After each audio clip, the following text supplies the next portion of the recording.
Hi everyone, welcome to study word classes. So friends, आज हम लोग बात करने वाले हैं यूपी में शिक्षक भर्ती को लेकर के कि जो अपडेट आ रहा है, क्योंकि यूपी में बहुत सारे मामले चल रहे हैं।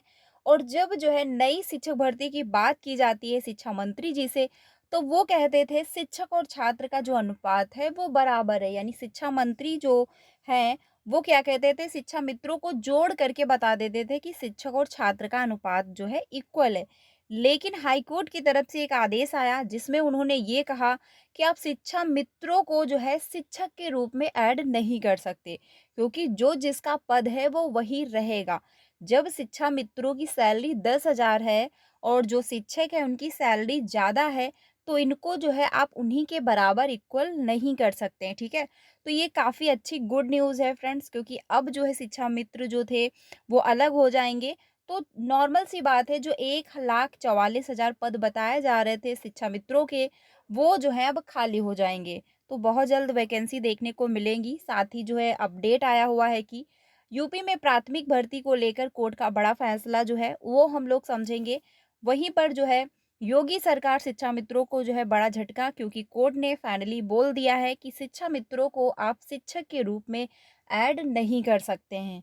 साथ ही जो है टीजीटी पीजीटी शिक्षा आयोग ने जो नोटिस जारी किया हुआ है, और वहीं पर यूपीपीएससी का जो एग्ज़ाम होना है, और क्योंकि 2 दिन परीक्षा पर जो है संकट है, इसको लेकर अपडेट आया हुआ है। इस पर भी हम लोग बात करेंगे। तो एक-एक करके सारी इन्फॉर्मेशन समझ लेते हैं डिटेल में। वीडियो में लास्ट तक बने रहिएगा। चैनल पे पहली बार आए हो तो प्लीज़ वीडियो को लाइक करके चैनल को भी सब्सक्राइब कर लीजिएगा, सो दैट टीचिंग से रिलेटेड आपको सारी ऑफिशियल अपडेट टाइम से मिल जाती है। तो जो अपडेट है फ्रेंड्स उसको हम लोग समझ लेते हैं। सबसे पहले देख लेते हैं यूपीपीएससी एग्जाम से रिलेटेड। यानी कोर्ट के निर्णय से यूपीपीएससी के 2 दिन परीक्षाओं पर संकट, यानी 2 दिन जो एग्जाम होने थे उसमें समस्या आ रही है। भर्ती परीक्षाओं को लेकर सुप्रीम कोर्ट की जो है संविधान पीठ के निर्णय के बाद जो है उप्र जो है लोक सेवा आयोग की 2 दिवसीय पीसीएस जो है 2024 और आरओ जो है 2023 प्री परीक्षा पर संकट जो है मंडराने लगा है। कोर्ट ने निर्णय दिया कि जो है चयन और भर्ती प्रक्रिया के नियम बीच में नहीं बदले जा सकते हैं। यानी जो नियम है वो बीच में बदले नहीं जाएंगे, क्योंकि जब कोई भी एग्ज़ाम होता है उसका नोटिफिकेशन आता है तो सारी चीज़ें उसमें क्लियरली मेंशन होती हैं। अब अगर बाद में आप बीच में किसी भी प्रकार का चेंज कर रहे हो जो कि बिल्कुल ऑथेंटिक नहीं है, तो इस पर जो है सुप्रीम कोर्ट ने रोक लगाया हुआ है कि किसी भी प्रकार का चेंज आप बीच में नहीं कर सकते हैं। आयोग 2 जो है दिवसीय परीक्षा पर कायम जो है रहता है, तो सुप्रीम कोर्ट के आदेश का उल्लंघन होगा। यदि निर्णय का पालन करता है तो उसे एक दिनी जो है परीक्षा के लिए नए सिरे से व्यवस्था बनानी होगी। यानी अब जो है समस्या हो रही है, क्योंकि अगर जो है नहीं मानते हैं तो उनका उसका उल्लंघन होगा, और अगर करते हैं तो सारी प्रोसेस उनको फिर से फॉलो करनी पड़ेगी। दोनों ही परिस्थितियों में दिसंबर में प्रस्तावित दोनों परीक्षाओं पर संकट है। आयोग ने कहा कि वह सुप्रीम कोर्ट के आदेश का अवलोकन कर रहा है। यूपीपीएससी का जो है 2 दिवसीय परीक्षा कराना सुप्रीम कोर्ट के आदेश के जो है विपरीत हो सकता है, क्योंकि आयोग ने भर्ती अधिसूचना के तहत 11 फरवरी को आरओ 2023 परीक्षा का आयोजन एक दिन में किया था, और पेपर लीक कांड के बाद परीक्षा निरस्त हुई। तो जो है 22 2023 दिसंबर को प्रस्तावित पुनर्परीक्षा के लिए परीक्षा योजना बदल दी।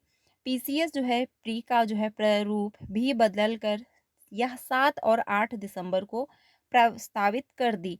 छात्र संघर्ष समिति के जो है मीडिया प्रभारी प्रशांत पांडे ने कहा, आवेदन प्रक्रिया पूरी होने के बाद जो है नियम में बदलाव किए गए, परीक्षा प्रक्रिया को ही बदल दिया गया। ठीक है, तो अब जो है सुप्रीम कोर्ट से आदेश आया हुआ है कि बीच में जो है आप किसी भी प्रकार का कोई बदलाव नहीं कर सकते हैं। सुप्रीम कोर्ट के निर्णय जो है मानने पर फिर से तैयारी जो है करनी होगी योजना, क्योंकि सुप्रीम कोर्ट का फैसला जो है वो मानना पड़ेगा आयोग को, और नई जो है प्रोसेस फिर से फॉलो करनी होगी। यानी जो व्यवस्थाएं इन लोगों ने कर ली थी कंडक्ट, वो है अब इनको फिर से करना होगा।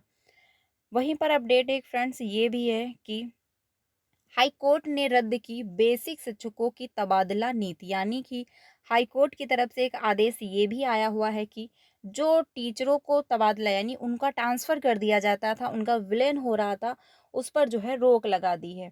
इलाहाबाद हाई कोर्ट के लखनऊ बेंच ने यूपी के प्राथमिक विद्यालयों में शिक्षक छात्र अनुपात बनाए रखने के लिए जून 2024 में लगाई गई लास्ट कम फास्ट आउट की स्थानांतरण समायोजन नीति रद्द कर दी है, जो कि बहुत अच्छा किया है। क्योंकि इसमें क्या था, विलयन हो रहा था, यानी जहाँ पर शिक्षक कम थे उनको ट्रांसफ़र किया जा रहा था और बहुत जहाँ पर विद्यालय में बच्चे कम थे उनको बंद किया जा रहा था। तो ये जो है बहुत अच्छा काम किया है हाई कोर्ट ने। अगर जो है हाई कोर्ट या सुप्रीम कोर्ट ना होती तो कंडीशन बहुत ज़्यादा ख़राब हो जाती यूपी की, क्योंकि गवर्नमेंट तो अब बिल्कुल बर्बाद करने वाला है यूपी को। वो बिल्कुल डिसाइड कर चुकी थी कि हम बर्बाद कर देंगे जितने भी शिक्षक मित्र हैं या फिर जो भी अभ्यर्थी टीचिंग की तैयारी कर रहे हैं, क्योंकि ना तो नई वैकेंसी देनी है और विद्यालय भी बंद करवाए जा रहे थे, बहुत सारे रूल जो है लगाए जा रहे हैं। लेकिन जो है high court and supreme court का जो है थैंक यू कहना चाहिए, क्योंकि एटलीस्ट उन्होंने जो है सपोर्ट किया हुआ है। अब इस पर भी जो है उन्होंने रोक लगा दी है कि अब किसी भी प्रकार से जो है बदलाव या फिर जो तबादला हो रहा था, विलयन किया जा रहा था, इस पर रोक लगाया गया है। कोर्ट ने इस संबंध में जो है यूपी सरकार द्वारा जारी 26 जून 2024 के शासनादेश और बेसिक शिक्षा विभाग के 28 जून 2024 के सर्कुलर से संबंधित प्रावधानों को जो है मानना व जूनियर शिक्षकों के साथ भेदभावपूर्ण करार देते हुए खारिज कर दिया। यह निर्णय जो है जस्टिस मनीष माथुर की बेंच ने जो है पुष्कर सिंह चंदेल समेत जो है सैकड़ों अभ्यर्थियों की ओर से दाखिल 21 याचिकाओं पर एक साथ सुनवाई करते हुए पारित किया। याचिकाओं में जो है 26 जून 2024 के शासनादेश को 28 जून 2024 के जो है सर्कुलर के जो है क्लास 3 7 8 9 जो है 3 7 8 और 9 को चुनौती दी गई थी। याचिकाओं की जो है दलील थी कि ये जो है प्रावधान जो है समानता के मौलिक अधिकार के साथ शिक्षा के अधिकार अधिनियम के भी जो है विरोधाभासी हैं। इन प्रावधानों के अनुपालन में जो शिक्षक बाद में किसी प्राथमिक विद्यालय में नियुक्ति होता है, शिक्षक छात्र अनुपात बनाए रखने के लिए उसका ही जो है तबादला किया जाएगा। ठीक है। ऐसे में नीति के तहत जूनियर अध्यापकों का ही स्थानांतरण होता है, जबकि वे वरिष्ठ हैं अथवा पुराने हैं, वे अपने विद्यालय में ही बने रहें। यह जो है नीति अध्यापकों के सर्विस जो है रूल्स के विरुद्ध है। राज्य सरकार की ओर से जो है याचिकाओं का विरोध करते हुए कहा कि याचिकाओं को स्थानांतरण यानी समायोजन नीति को चुनौती देने का कोई अधिकार नहीं है। रेट के जो है तहत शिक्षक छात्र अनुपात बनाए रखने के लिए तबादला समायोजन नीति आवश्यक है। सेवा काल के आधार जो है बनने का औचित्य नहीं है। कोर्ट ने दोनों पक्षों की बहस सुनने के बाद कहा कि 26 जून 2024 के शासनादेश को 28 जून 2024 के सर्कुलर में ऐसा कोई भी यथोचित कारण नहीं दर्शाया गया है जिसमें तबादला समायोजन नीति में सेवा काल के आधार बनाए जाने का औचित्य हो। स्थानांतरण समायोजन नीति भेदभावपूर्ण है और संविधान के अनुसार 14 जो है समानता के मौलिक अधिकार की गारंटी के अनुरूप नहीं है। ठीक है, इसीलिए जो है इसको खारिज कर दिया गया, जो कि वेरी वेरी बहुत ही ज़्यादा गुड न्यूज़ है उन अभ्यर्थियों उन शिक्षकों के लिए जिनको जो है ट्रांसफ़र किया जा रहा था। तो फाइनली एक अदालत से यानी हाई कोर्ट की तरफ से ये भी आदेश आ चुका है और वो जो है रद्द कर दिया गया है, इसको खारिज कर दिया गया है। ठीक है, तो फ्रेंड्स काफ़ी जो है यानी अच्छी सिचुएशन है, धीरे धीरे सब कुछ सही हो रहा है। लेकिन बस वही है, एक नई वैकेंसी अगर यूपी में देखने को मिल जाए तो बहुत ही अच्छी गुड न्यूज़ आएगी और वैकेंसी आपको देखने को मिलेंगी। लेकिन उसके पहले सीटेट को क्वालिफाई करके रख लीजिए, क्योंकि अगर आपका सीटेट क्वालिफाई होगा तो आप किसी भी स्टेट में शिक्षक बन सकते हो। सीटेट की क्लासेस कंटिन्यू हैं, आप लोग मेरे साथ ज्वाइन हो सकते हो 3 बजे और 5 बजे की क्लास में। तो वीडियो अच्छी लगी तो लाइक कर दीजिएगा और अपने सारे फ्रेंड को भी शेयर करिएगा। कोई भी ऑफिशियल अपडेट आता है तो आपको इन्फॉर्म ज़रूर किया जाएगा। मिलते हैं नेक्स्ट वीडियो में। Thank you.